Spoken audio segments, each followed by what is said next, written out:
Bonjour, tout d'abord je voudrais remercier profondément, sincèrement Elsa de m'avoir poussé à faire cette vidéo pour sortir de ma zone de confort et surtout donner des directives et des idées pour un maximum de personnes, en tout cas celles qui me font confiance et qui vont m'écouter.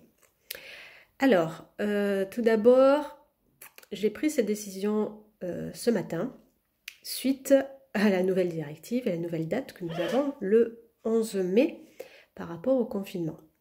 C'est-à-dire qu'il nous reste plus qu'un mois, à peu près, pour travailler au maximum ce système immunitaire, ce système de défense, travailler notre terrain pour que quand, après le 11 mai, on puisse s'ouvrir à nouveau vers l'extérieur, on ait un minimum de chance, un maximum de bien-être pour ne pas tomber malade et pas récupérer les microbes qui peuvent encore traîner un petit peu.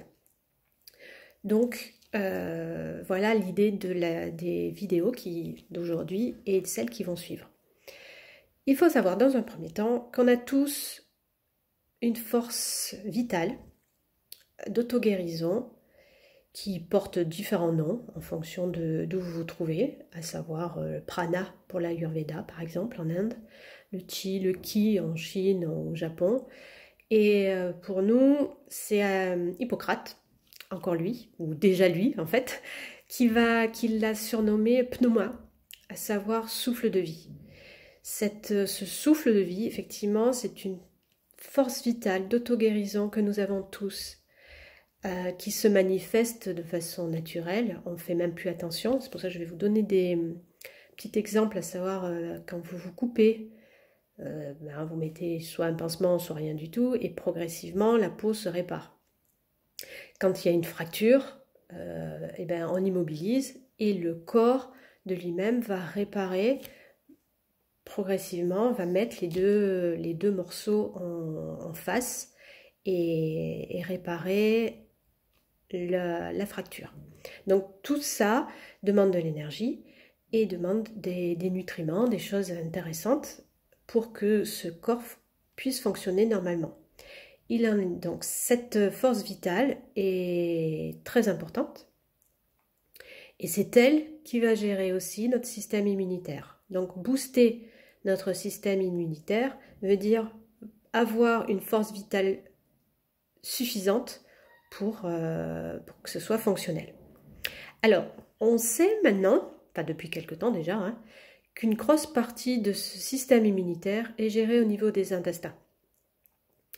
Donc, il va être important, pendant ce mois, ce dernier petit mois, de travailler et de bichonner, on va dire, ces intestins par rapport à la muqueuse, par rapport à la flore intestinale et donc par rapport à notre alimentation et à tout ce qu'on va pouvoir apporter. C'est pour cela que je vous propose de vous retrouver demain ou après-demain, en fonction de mes possibilités, pour vous donner des idées et des choses à mettre en place de façon simple, on ne va pas non plus, puisqu'on est tous confinés à la maison, pour booster ce système immunitaire et donc travailler sur ce système digestif. Donc je vous propose de nous retrouver après-demain vers 17h et je vous parlerai de l'alimentation que nous pouvons mettre en place de façon facile pour les prochaines semaines qui viennent. Merci bien, à très vite. Bisous bisous.